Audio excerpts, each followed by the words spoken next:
The movie starts in Gotham City, where we meet Arthur Fleck. He's at his job's office, putting on his makeup because he works as a party clown. While staring at his reflection in the mirror, he uses his fingers to force a smile, moving them up and down a few times. A tear rolls down his cheek as he does this. A moment later, Arthur is out on the street, dancing while promoting a store that hired him. Suddenly, a group of kids snatches the sign he's holding and runs away. Arthur chases them through the city until he finds them waiting in an alley. The kids then smash the sign over his head. When he falls to the ground, they start kicking and punching him. After work, Arthur visits his therapist. He laughs a little, then talks about how tough things are getting lately. The therapist asks if he's been writing in his journal, and he hands it over, explaining that he uses it as both a diary and a joke book since he wants to become a stand-up comedian. As she flips through the pages, she finds a disturbing note. "I just hope my death makes more sense than my life." She returns the journal and asks Arthur how he feels about coming to therapy. Arthur admits he felt better when he was locked up in the hospital and recalls how he used to bang his head against the door of his room. He asks if the doctor could increase his medication, but the therapist points out he's already on 7 different ones. Arthur responds by saying he just doesn't want to feel bad anymore. When the session ends, Arthur takes the bus home. A little kid sitting in front of him starts staring, so Arthur makes funny faces to entertain him. This gets him in trouble when the boy's mother scolds him. Arthur suddenly bursts out laughing uncontrollably, and when the mother gets offended, he hands her a card that explains he has a neurological condition that causes these fits of laughter. After getting off the bus, he stops at the pharmacy to pick up his medication before heading home. When he arrives at his building, he checks the mailbox, then goes up to the apartment he shares with his mother, Penny Fleck. She asks if there's any mail, and when he says no, she wonders if Thomas Wayne, her former employer, has been ignoring her letters. Arthur reminds his mom that Thomas Wayne is a busy businessman and urges her to eat. He even cuts her food for her and then joins her on the bed so they can watch the Murray Franklin show together. Arthur starts daydreaming, imagining himself in the audience. In his fantasy, Murray notices him and asks him to stand up. Arthur introduces himself and mentions that he takes care of his mother. Murray admires this and invites him down to the stage, with the crowd applauding as Arthur walks over. When he reaches Murray, the host tells him he would trade all his fame just to have a son like Arthur, and they share a warm hug. Back in reality, Arthur smiles, enjoying this dream. The next day at work, we see Arthur's body covered in bruises from the beating. His co-worker, Randall, comes over and, after hearing about what happened, gives Arthur a gun for protection. Another co-worker, Gary, shows up and tells Arthur their boss is looking for him. Arthur heads to the boss's office, where he's told they've received a complaint about him leaving work and not returning the sign. Arthur explains that he was robbed, but the boss doesn't believe anyone would steal a sign. He says he'll deduct the sign's cost from Arthur's paycheck and then scolds him. Arthur stays quiet, smiling through it, but once the meeting ends, he angrily kicks a trash can outside. Later that day, Arthur rides the elevator up to his apartment with his neighbor, Sophie DeMond, and her daughter. When the elevator stalls for a moment, Sophie complains about how terrible the building is and pretends to shoot herself in the head as a joke. Arthur smiles and, when they reach their floor and step out, he mimics her gesture back. Moments later, Arthur is giving his mother, Penny, a bath. She keeps asking about the letters she's been sending, believing that Thomas Wayne is a good man who wouldn't want them to live like this. Arthur tries to reassure her, saying she doesn't need to worry about money because his stand-up comedy will take off soon. Penny, however, bluntly says she thought comedians needed to be funny. Later that evening, after putting his mother to bed, Arthur watches a movie and practices with the gun Randall gave him. As a song plays on TV, he starts dancing and pretends to have a conversation with an imaginary girl. But then he accidentally fires the gun, leaving a hole in the wall. His mother wakes up, asking about the noise, and Arthur quickly lies, saying it was just a war movie on TV. The next day, Arthur starts following Sophie around town, even trailing her on public transport. In the evening, Arthur goes to watch a stand-up show to take notes. Later, when he gets back home, he writes in his journal, "The worst part of having a mental illness is people expect you to behave as if you don't." He's interrupted by the doorbell and opens it to find Sophie. She asks if he's been following her, and he admits it. She then jokingly asks if he was planning to rob her. Arthur responds that he could do it now, and she laughs, telling him he's funny. Encouraged, Arthur invites her to his stand-up show, and she accepts before leaving. The next day, Arthur is performing as a clown at a hospital, entertaining a group of kids. During his routine, his gun accidentally falls out of his pocket. Embarrassed, he quickly picks it up and asks the kids to keep it a secret. Later that evening, he gets a call from his boss, who is furious about the incident. Arthur tries to claim the gun was just a prop, but his boss doesn't buy it and says that Randall mentioned Arthur tried to buy a gun from him the week before. Arthur gets fired, and in frustration, he bangs his head against the phone booth glass. On his way home, Arthur rides the subway. In the same car, 3 men in suits start harassing a young woman. When Arthur suddenly starts laughing uncontrollably, the woman leaves, and the 3 men shift their attention to him. One of them begins singing, "Send in the Clowns" as they approach. They pull off Arthur's wig and grab his bag, demanding to know why he's laughing. When Arthur tries to explain and get his things back, they attack him, punching and kicking him. But this time, Arthur fights back. He pulls out his gun and shoots 2 of the men. The 3rd man manages to escape and runs out of the subway car when it stops. Arthur follows him out and shoots him as he reaches the stairs. With his ears ringing, Arthur realizes what he's done. He panics, rushing out of the station, sprinting through the streets until he finds a bathroom in a nearby park. Inside, he takes a moment to catch his breath, and then he begins to dance, lost in the moment. Moments later, Arthur returns to his apartment building and knocks on Sophie's door. When she opens it, he steps inside and kisses her. The door closes behind them, suggesting they spend the night together. The next day,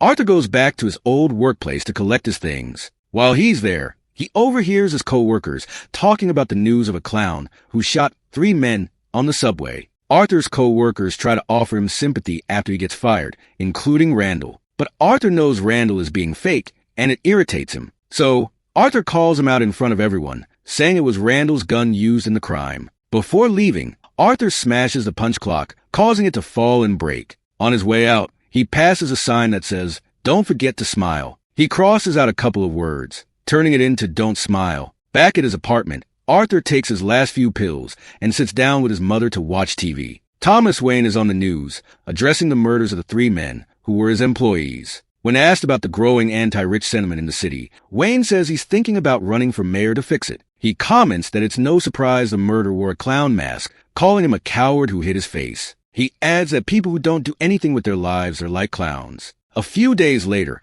Arthur has another session with his therapist. He tries to explain that he finally feels like he's being noticed, that he matters now. But she interrupts him, explaining that the government has cut funding, so this is their last meeting. Arthur asks who he's supposed to talk to for his medication now, but she just apologizes, having no answer for him. Later that night, Arthur is backstage at a comedy club, waiting for his turn to perform his stand-up routine. Sophie is in the audience. When he gets on stage, he struggles with uncontrollable laughter. He eventually manages to read some jokes from his notebook, but they fall flat. After the show, he leaves the bar with Sophie. As they walk together, he spots a newspaper with a clown face on it, reporting the subway murders. Arthur is pleased, especially when Sophie comments that the clown is a hero. He even sees someone wearing a clown mask similar to the one in the newspapers as a car drives by, which makes him smile. After dinner with Sophie, Arthur returns home to find his mother asleep in front of the TV. He wakes her up and helps her to bed. She mentions she's written a new letter to Thomas Wayne before going to her room. Curious, Arthur decides to read the letter and is shocked to discover that Penny claims he's Wayne's illegitimate son. This revelation makes him furious with his mother. Penny is terrified of Arthur's reaction, so she locks herself in the bathroom and talks to him through the door. She explains that she and Thomas Wayne were in love but had to keep it secret, and she couldn't speak out because she signed legal papers. The next day, Arthur reads the newspaper on the train and finds a picture of the Wayne family. He cuts out the picture and saves it in his notebook. Later, he visits the Wayne mansion, where he spots a young Bruce Wayne playing in the garden. Bruce approaches the gate when Arthur gets closer, and Arthur performs some magic tricks for him, but Bruce doesn't seem impressed. Arthur then asks Bruce's name, and when Bruce doesn't smile, he reaches through the gate and forces a smile on Bruce's face by putting his fingers in his mouth. Suddenly, Alfred shows up, pushes Bruce back, and threatens to call the police. Arthur tells him that he's Penny's son and insists on seeing Thomas Wayne because he knows the truth. Alfred responds that Penny was delusional and laughs at Arthur. Furious,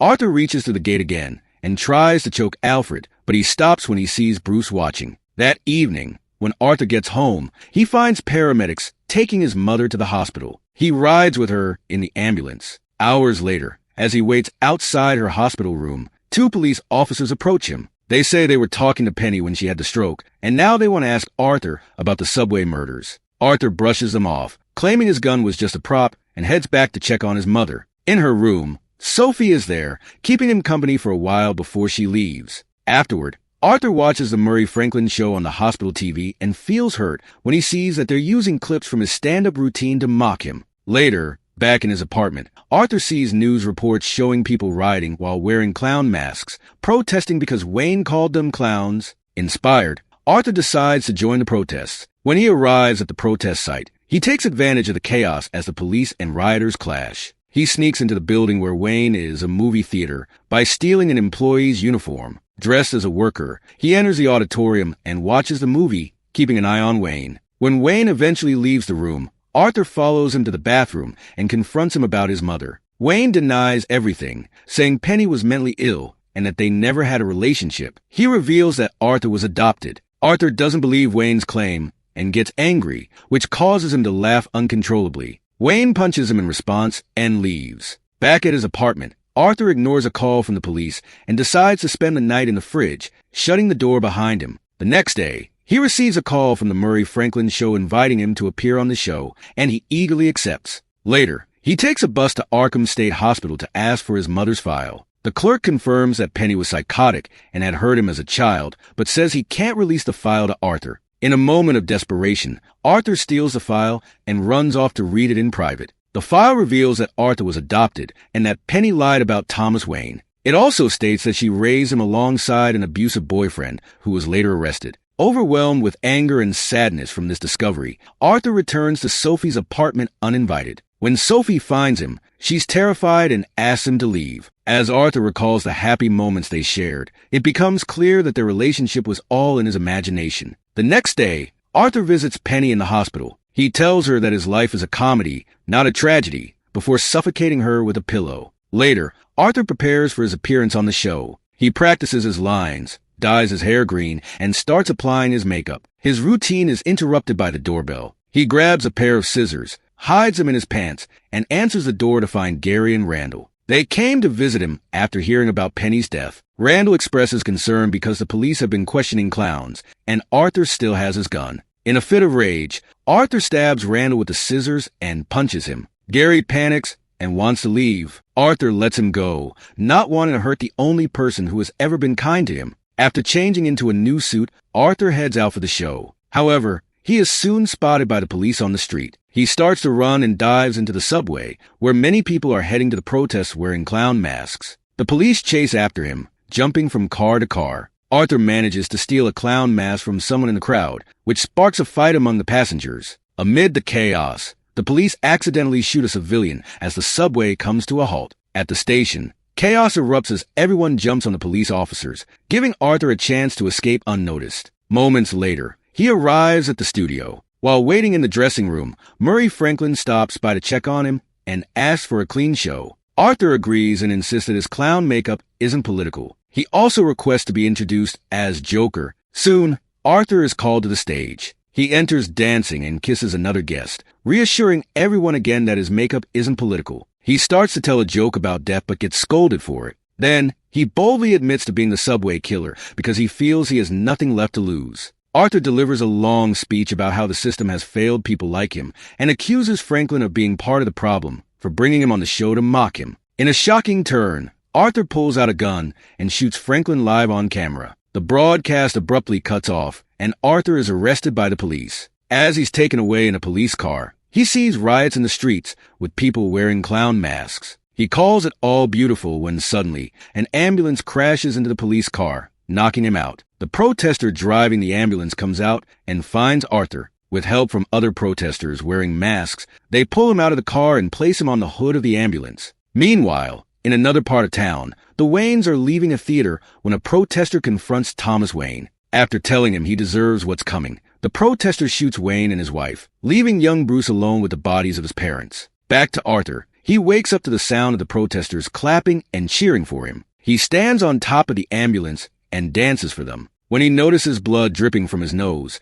he uses it to paint a bigger smile around his mouth. Days later, we find Arthur at Arkham State Hospital. As his therapist checks on him, he starts laughing. She asks him what's so funny, but he replies that she wouldn't understand and begins singing That's Life. The film ends with Arthur leaving the room and dancing down the hallway, leaving bloody footprints behind.